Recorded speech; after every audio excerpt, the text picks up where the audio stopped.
So far in this series, I've told two stories about how I identified that a person was dissociated with satanic ritual abuse. And now I'd like to list indicators of dissociation that do not necessarily occur from being satanically abused, but just from abuse in general. The Old Testament Hebrew word for evil is ra. It's from a root word ra'ah that means to spoil by breaking to pieces. Also, it means to make good for nothing. And this is what happens when little children are subjected to unbearable evil. Inside they break into pieces and are cut off from themselves. Dissociation is a split in the conscious process. And during intolerable suffering, a group of mental activities breaks away from the mainstream of consciousness and functions as a separate unit, as though belonging to a separate person. This is how dissociative identities are formed. Years ago, they used to be called multiple personalities. First one on my list is memory loss. Persons who have used dissociation as their main coping mechanism may be unable to remember some of the common experiences from childhood. They may complain that their past seems to be full of holes. They may comment that years seem to have disappeared from their past. This leaves them with the feeling they are somehow less than whole persons. Time loss. Some persons experience the phenomenon of losing hours out of a day. They may realize it is 4 o'clock in the afternoon, but their last memory was of eating breakfast. They may find themselves in a strange location with no memory of how they got there. Number 3, hearing voices. They may have conversations with another voice in their head or hear others talking inside their head. Voices may be demons or they may be alternates formed during dissociation. A history of headaches. The process of switching to another personality often causes headaches. Persons who switch several times a day may feel they have a perpetual headache. During ministry, a severe headache often precedes a memory. Changes in handwriting. If the minister is suspecting the person has DID, it might be advisable to ask them to keep a daily journal where feelings, events of the day, scriptural insights, and dreams are hand-scribed. Distinct changes in handwriting may be noticed if DID is present. Number 6, observed dissociation during ministry. The discerning minister may notice changes of personalities during the course of conversation. For example, the person may suddenly change from being distressed to being calm. Sometimes a slight shaking of the head or fluttering of the eyelids will be noticed. There can be a cognizance of internal children or personalities. The person may be aware of little children inside, perhaps many, or other personalities. Another sign that someone has dissociated could be the frequent changing of clothing. Some persons change clothes several times a day because different parts want to wear outfits complementing their distinct personalities. A male alter will insist on wearing slacks or jeans. Well, that makes sense. A seductive alter may desire low-cut blouses, and so it goes. Also, frequently rearranging furniture follows the same principle. Different alters have their opinion about how the room should look. Another indication could be very few clothing ensembles. Some persons may tire of the endless bickering over clothing by their parts and strip their wardrobe to only a few items. Another indication of DID may be a sense of deprivation. Some people with DID feel they have missed out on life. This may stem from not being able to remember much of it. For example, one woman felt deep regret over the fact that she could remember very little of her relationship with her son as he was growing up. She felt she had missed the experience of parenting because most of it was forgotten. Another indication, an inordinate desire to please others. An abused child learns to try to please everyone in hopes of not being severely punished. This is a characteristic that can follow a person all through their life. Intelligence and creativity.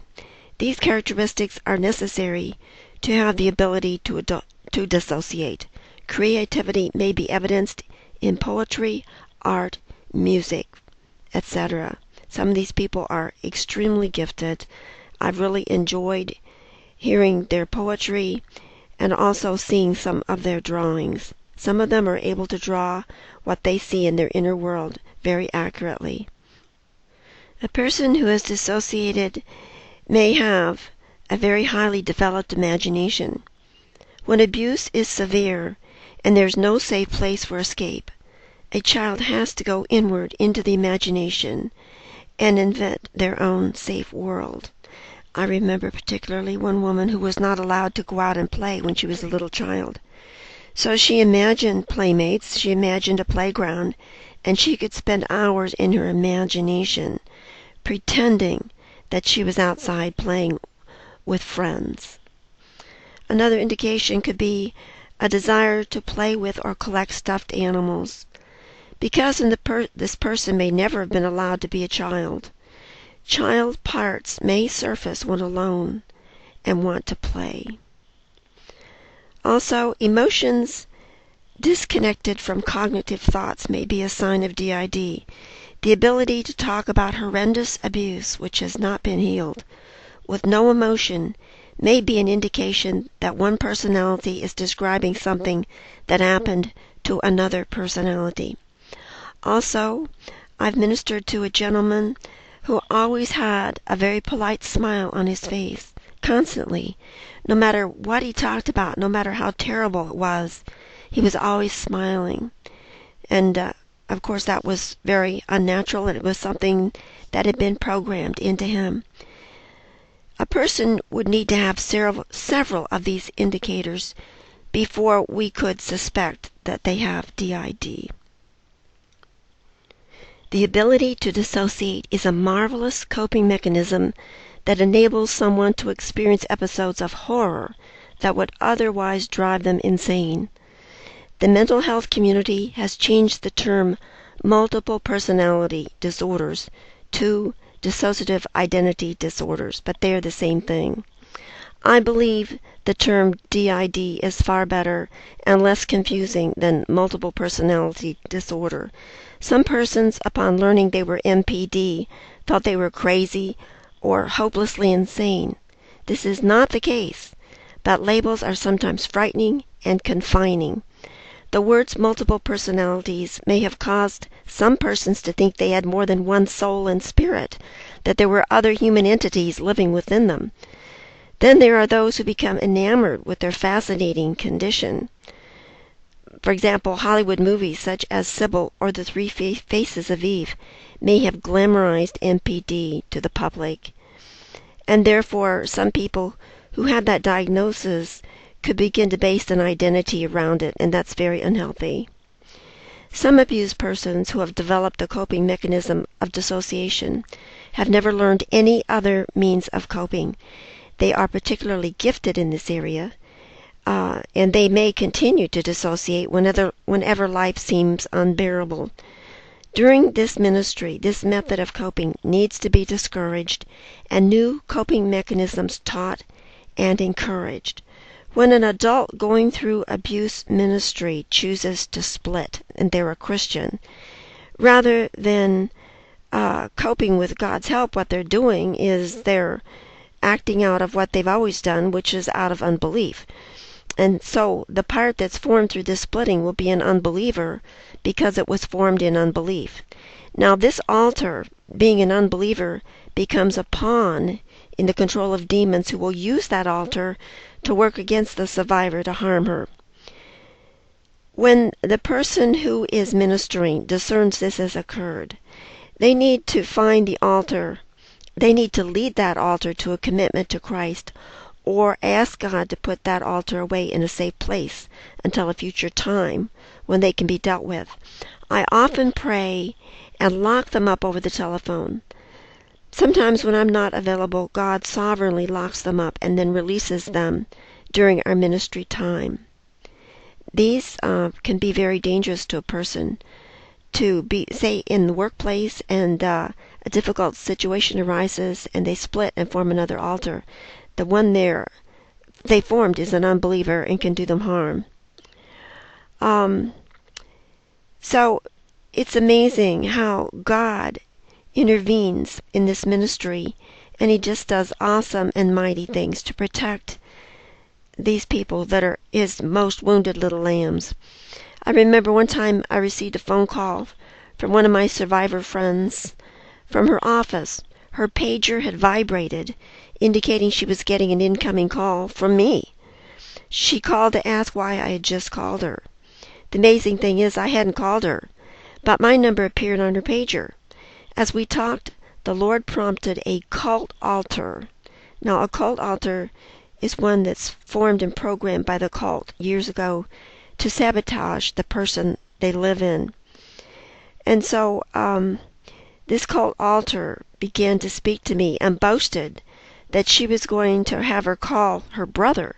Now, her brother was one of her main perpetrators who lived in the same city, and he could cause her great harm. And so I had the opportunity to pray with her over the phone, and the Lord put that altar away until I could work with her later. So that's just one of many times God has done something truly supernatural and amazing to protect someone. I would like to add a further note here. I am not a professional counselor. I am a Christian that God called to help severely abused persons. And I've been able to do this because I depended on the Lord. And I believe God has called many Christians to minister to severely abused persons. And they just don't know they've been called, and their eyes are probably not open to see how rampant abuse is in this nation. We hear about it on television and the news, but there's so much more than that, and it's much worse than anything you hear about on the news when it comes to Satanism. All you have to do to help these people is to be called by God and then obey God. And we have the living Lord inside of us, and he can direct us on what to do and how to do it. And it does not require professional training. In fact, you're probably better off if you don't have professional training, because you have to depend on the Lord. It's a ministry done by prayer. There are not enough professional counselors to help all the people that are abused.